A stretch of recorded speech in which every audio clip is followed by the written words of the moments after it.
Hi, everyone. Thank you for joining us today. Welcome to our first episode of Maintaining Adaptive Capacity series. My name is Shane McNally, I'm the marketing specialist here at R3 Continuum. And joining us today, also from R3 Continuum, is our Vice President of Clinical Crisis Response, Jeff Gorder. Thank you for being with us here today, Jeff. Over the course of this series, we'll be discussing different topics surrounding adaptive capacity. Today, we kick off the series learning about adaptive capacity, what it is, how we see the adaptive capacity of organizational leadership being impacted as a result of COVID-19 and other business stressors from this year. So with that, let's get it started here, Jeff.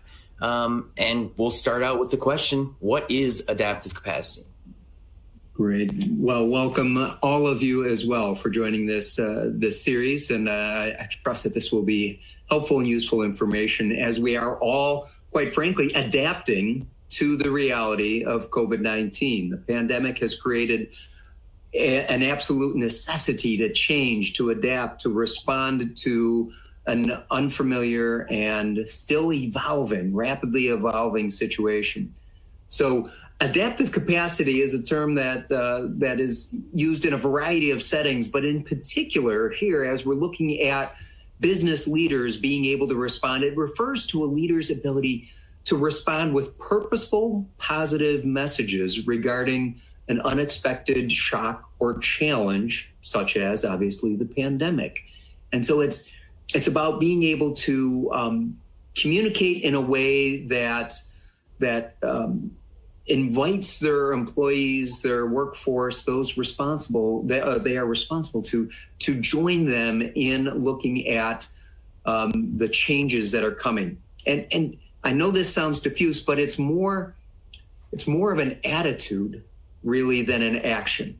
It's about being able to think about the situation by starting with the right approach, the right attitude about it, because you're not going to get the right solution until you think about the problem in the right way. I think a lot of this goes to a concept that in behavioral health we call self-efficacy, which is the idea that, to put it bluntly, while I might not be responsible for what's going on right now, where it goes from here is entirely up to me. It's that belief in oneself that says, listen, I can make positive choices. I can make solid decisions. I can make adaptations and changes to my business structure that align me for success, rather than saying I am helpless and hopeless in the face of this unexpected challenge. Okay. Yeah. I mean, that absolutely makes sense there. Can you tell me a little bit more about adaptive capacity and how it kind of breaks down? Yeah, I think that adaptive capacity typically is identified with three sort of components. The first being resilience, and resilience is again a phrase commonly used and often applied in situations in which the unexpected has happened. But resilience in this case is being able to absorb that initial shock, being able to bounce back and withstand the initial impact that happened, again, in a positive fashion. So again, resilience is about making positive decisions in the face of this unexpected challenge. So it's not just ducking in cover. It's not just hanging on till it's done. It's about saying, what am I going to do in response to this? And so resilience is primarily that initial stage of bouncing back and responding to the initial impact. Now that's followed by response. And response is a recognition that this event, what we are faced with as a nation, as a globe, is one that is unusual and that is prolonged. It is prolonged, it is protracted, it is something that has continued over a period of time. Oftentimes, if we think about other types of large-scale disruptive events, let's say a hurricane, let's say a mass shooting, something like that, it happens in a discrete period of time, it happens in a discrete location, and the ability to move past it has sort of a calendar quality to it. I will be able to move forward. What we're facing right now is one that requires response over a longer period of time. And we need to be able to say, what adjustments will I make to my business operations, to how I support my employees and my workforce. How can I mitigate the damage as well as restoring a sense of stability in the middle of this? And so that's a longer range plan. It's a strategy that has multiple components and allows the business leader to begin to return to operations and functionality from a business sense. And then the third component, there's resilience response. The third is resolve.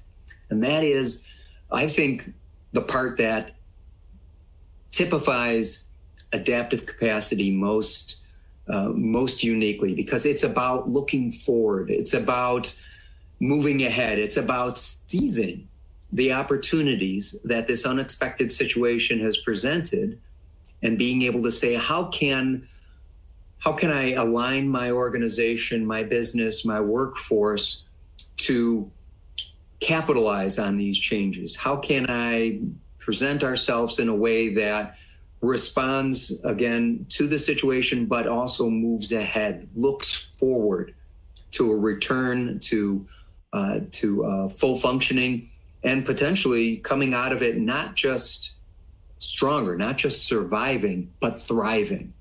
The idea that my organization, my group, my workforce, my business can in fact be stronger as a result of this. It's a tired and trite phrase, but one that Nietzsche capitalized on, the idea that which doesn't kill me only makes me stronger. So I don't say that in any dismissive or minimizing way, but what I mean is we are faced with challenges, and how we face those challenges can indeed make us stronger, better prepared for the future that now faces us. And we are all required to make that kind of change. Absolutely. So what are some ways that leaders can ensure they're identifying and embracing their adaptive capacity?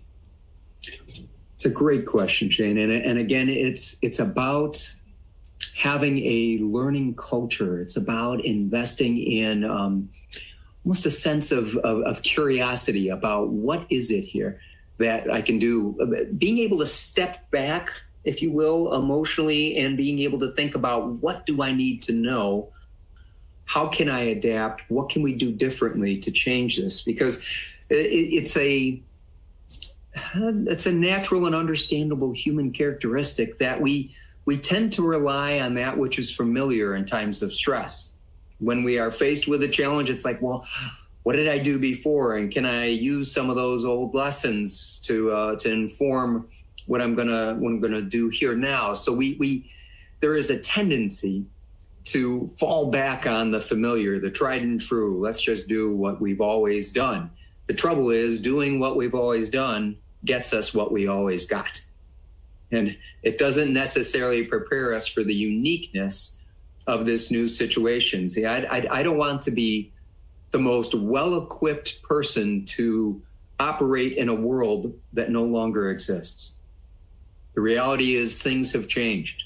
The environment has changed, and it's not going to go back. It's not as if we can say, well, we'll be able to go back to where it was January 2020 and just, eventually move forward in that same sort of way. So we need to have a learning culture, a climate of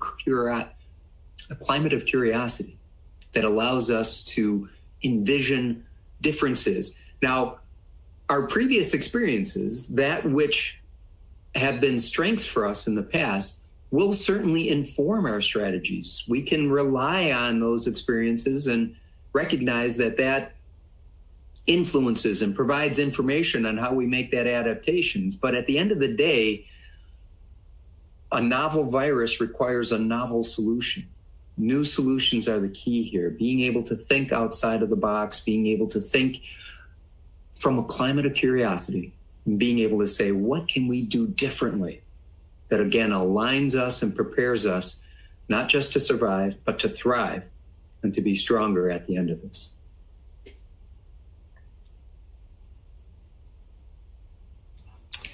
So with that, if a leader needs support in maintaining their adaptive capacity, what resources are generally available?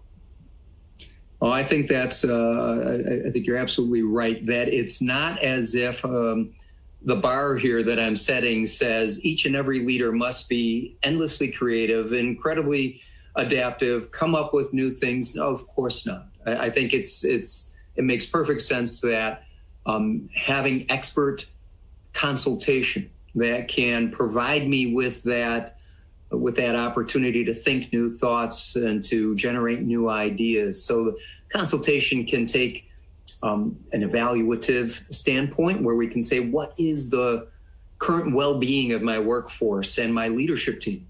How are they doing and what do they need right now? So evaluating it, the crisis response, how can I provide tangible, meaningful support to my workforce and again to my leadership through either on-site behavioral health counselors providing that support, through video enhanced and technologically enabled ways, through materials to empower them with information. So that crisis response is a viable strategy.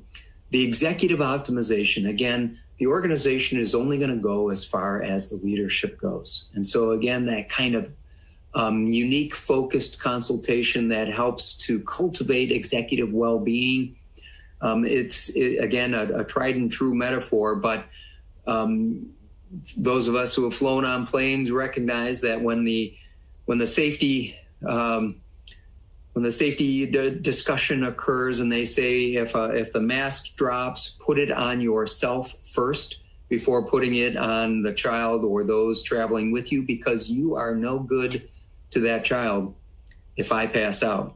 So taking some time to optimize that executive, to take care of ourselves, to make sure that our operations internally are operating as well as possible, positions us to then lead the team.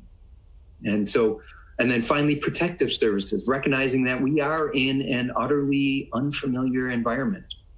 And as organizations return to work from sheltering in place, as organizations have changed and adapted as a result of the new demands that COVID-19 requires, as organizations have, unfortunately for many of them, engaged in reduction in force or downsizings because there simply isn't the same economic impetus that drove our business beforehand. All of these can provide potential risks that knowing protective services and being able to mitigate those risks before they happen is just sound business practice. That sounds like an excellent list of resources there. Thank you for discussing adaptive capacity with me today. We now have an understanding for what adaptive capacity is, how it can be identified, embraced, and utilized by leaders. To obtain more information on how you can maintain adaptive capacity within your organization, visit our website at r3c.com/adaptive capacity. Next week, in our next episode, we will be talking about maintaining adaptive capacity with decision fatigue. Be sure to stop by our LinkedIn page and check it out. If you are in any need of support during these challenging times, R3 Continuum can help. Connect with us. Thank you for watching. Thank you all.